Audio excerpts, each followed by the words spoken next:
এই বাড়িতে কালকে রাত্রিবেলা আমাদের নেমন্তন্ন ছিল। ডিনার এখানেই আমরা কমপ্লিট করে তারপরে ঘুমিয়েও পড়েছিলাম। এটাও আমাদের একটা আত্মীয়ের বাড়ি, তো আমরা এখানেই কালকে রাত্রে স্টে করেছিলাম। আমরা এবার ওই বাড়ির দিকে যাব, মানে আমার মাসি শাশুড়ির বাড়ির দিকে যাব। এইখানে পুরোপুরি গ্রাম্য পরিবেশটা খুবই সুন্দর, চারদিকে গাছপালা, গ্রামের যেরকম একটা পরিবেশ থাকে টোটালি সেরকম। আমরা আস্তে আস্তে যাচ্ছি এবার মাসির বাড়ির দিকে। আর এখানে দেখতেই পাচ্ছ কীরকম কাঁচা রাস্তা। আমরা তো শহরে থাকি, সচরাচর এরকম রাস্তাঘাট থাকে না। আর এই দেখো চারিদিকে গাছপালার নার্সারি আছে। এখানকার কয়েকজন মানুষের প্রধান জীবিকা হিসেবে এটাই ওরা মানে কাজ করে থাকেন। নার্সারিটা কত সুন্দর, তার চারিদিকে আবার বড় বড় ডাব গাছ, কত রকমের গাছ, সব বাহারি গাছ এগুলো। আমি তো গাছগুলো দেখছি আর মনে মনে আমার যে ছোটোখাটো একটা মানে কি বলবো, ছোট্ট বাগান বলা যাবে না, একটা নিজের মতন যে ছিল কয়েকটা টব গাছ, ওইগুলোর কথা খুব মনে পড়ছে। এই চারিদিকে দেখো দুই পাশে, রাস্তার দুই পাশে বালির বস্তা, সিমেন্টের বস্তা রাখা আছে। আমার ভাইয়ের ঘরটা এখনও ইনকমপ্লিট, সেটা করছে। আর এই বাড়ির দিকে যখন ভেতরে ঢুকছি, এখানেও একটা ছোট্ট নার্সারি মতন আছে, এখানেও কিছু গাছপালা রেখেছে। এগুলো সব সময় মতন বিক্রি করা হবে। এগুলোর আরও পরিচর্যা বাকি, আরও বড় হওয়া বাকি, এই জন্য এখন এগুলো আরও পরিচর্যা করা হচ্ছে রেখে। এবার আমরা মাসির ঘরের দিকে চলে যাচ্ছি। চারিদিকে বাড়িঘর, সবই তাদের আত্মীয় এক একজন। এইখানে দেখো একজন বসে মাছ কাটছেন, একদম আমরা যেরকম গ্রামে শুনে থাকি সেই রকমই, মাটির উনান। এখানে ঘরের কাজের সব বাসপত্র রাখা আছে। এবার মাসির ঘরের দিকে চলে যাব। এই সিঁড়ি উঠলাম, আর আমার মেয়ে তার বনুকে দেখে দৌড়ে ঘরে ঢুকে গেছে। এই যে বনু, ছোট্ট সোনা আমাদের। মাসি এখানে রান্নাবাতির জোগাড় করছে। আমার মেয়ে তো বনুটাকে ছাড়তেই চাইছে না। এবার আমরা চলে এসেছি ছাদে, আমার ভাই যে ছাদটা নতুন বানিয়েছে সেইখানে চলে এসেছি। আর উপর থেকে রেকর্ডগুলো করছি, নিচে যে উনানে রান্না করছে সেটা দেখাচ্ছি। আমি একটু জুম করে নিলাম, দেখো রান্না, মাছের ঝোল বসিয়ে দিয়েছে, কি ভালো লাগছে। চারিদিকে এই বাড়িঘরগুলো সবই তাদের এক একটা। আজকে হচ্ছে পরের দিন। কালকে আমি একদম ঠান্ডায় আমার হাল খারাপ হয়ে গেছিলো, এই জন্য আমি আর ভিডিও অতটা শ্যুট করতে পারিনি। কিন্তু দেখো আমরা এখন স্নান হয়ে গেছে, আমাদের টিফিনও হয়ে গেছে, আমরা এখন ছাদে উঠেছি। এখানে পরিবেশ এত ভালো লাগছে, এত ভালো লাগছে, পুরো একদম গ্রাম্য পরিবেশ, দারুণ একটা ফিলিংস হচ্ছে। চারিদিকে পুরো গাছগাছলায় ভর্তি। আর আমার যে ভাই, মানে আমার দেওর, আমি ওকে ভাই বলি, ভাই তো ওর 3টা ঘর আছে, আরও একটা ঘরও বানাচ্ছে, তারই ছাদে আমরা এখন দাঁড়িয়ে আছি। ওটা এখনও পুরোপুরি কমপ্লিট হয়নি, হলে আবার একবার আমরা আসবো।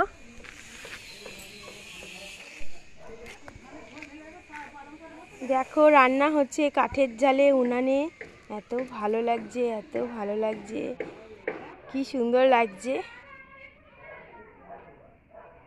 সব রান্না। আমি অনেকটাই উপরে দাঁড়িয়ে আছি, কিন্তু আমি জুম করে নিয়েছি তোমাদের যেন দেখতে সুবিধা হয়। আরেকটা ওদিকে বাড়িঘর তৈরি হচ্ছে, এখানে সব আগে এমনি নর্মাল বাড়িঘর ছিল, কিন্তু সবাই এখন একে একে নিজেদের পাকাপোক্ত ঘর বাড়ি বানাচ্ছে। আর এইখানে আমার দেওরের বাড়ির আশেপাশে যতগুলো ঘর দেখতে পাচ্ছ, বাড়ি দেখতে পাচ্ছ, সেগুলো সবই ওদের রিলেটিভস, কেউ কাকার ছেলে, কেউ মানে ওদের অনেক কাকা, সে তাদের একটা একটা করে ঘর বাড়ি চারদিকে। পুরো জায়গাটা মানে এই জায়গাটা ছিল পুরোটাই ওদেরই মানে জায়গা। আস্তে আস্তে যা।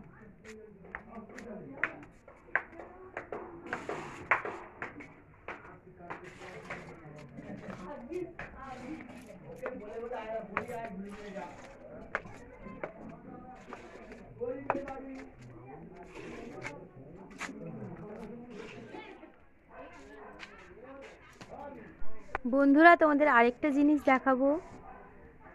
দেখো এই মন্দিরটা মা পদ্মাবতীর মন্দির, খুবই জাগ্রত মন্দির এখানকার।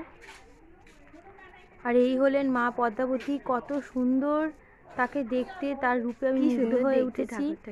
তার মুখটা আমি হয়তো আজীবন ভুলবো না। মায়ের এই মুখ অপূর্ব এক দৃশ্য আমার কাছে, আমার খুবই ভালো লাগছে। যেই বাড়িতে আমরা রাত্রিবেলা স্টে করেছিলাম সেই বাড়ির বাইরেই এই মন্দিরটা, তার আশেপাশেও চারিদিকে গাছগাছলা, এখানে চারিদিকেই গাছগাছলা, যেখানে তাকাবো সেখানেই গাছ আর গাছ। এবার আমি চলে যাব বাড়িটার ভেতরে, গেটটা খুলে নিলাম। ওনারা বারবার ডাকছেন, মানে পাশাপাশি সব বাড়ি তো, এইখানে কিছুক্ষণ বসছি, ওইখানে কিছুক্ষণ বসছি। পুকুর পাড়টা কত ভালো লাগছে এদিকে দেখতে। আরেকটা জিনিস তোমাদেরকে দেখাবো, চলো। স্নান করে একবার এলাম, চলো তোমাদের আরেক জায়গায় নিয়ে যাচ্ছি। সেখানে আরেকটা সারপ্রাইজ আছে, যেটা আমার জন্য সারপ্রাইজ ছিল। মোবাইলের সাহায্যে রেকর্ড করছি, এই জন্য মাঝে মাঝে একটু ডিস্টার্ব হচ্ছে। আমার সব রকম সরঞ্জাম তো এখনো হয়নি ভিডিও করার। এই দেখো, এ হচ্ছে অ্যানি, এর ঘর এটা। এ এখন বেবি দিয়েছে 5খানা। ঘরের সামনে যাওয়া যাচ্ছে না, ভাবছি ওর বেবিকে নিয়ে নেব আমরা। আর খুব জোরে জোরে চিৎকার করছে। নেব না নেব না নেব না।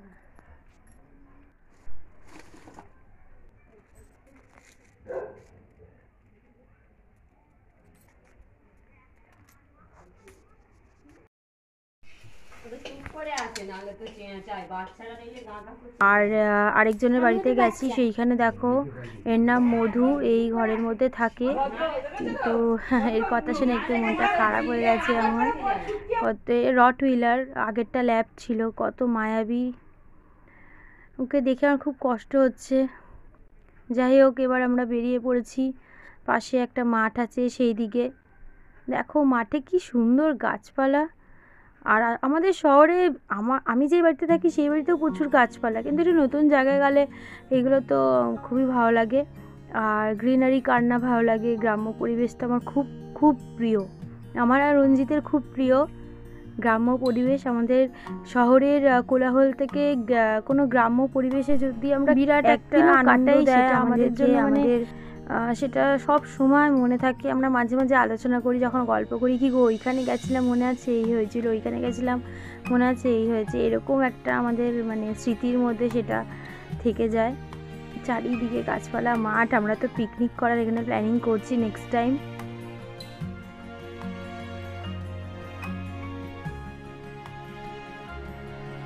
এখানে আবার ধান ঝাড়া হচ্ছে, এই কাকামশাই ধান ঝাড়ছেন। এবার বিদায়ের পালা, 4টে বাজে, মন খারাপের পালা শুরু। সবারই মন ভারাক্রান্ত, সব গোছগাছ হয়ে গেছে, শুধু এবার বেরাবো। তাই সবার একটু মনটা খারাপ হয়ে গেছে, আমারও মনটা খারাপ লাগছে।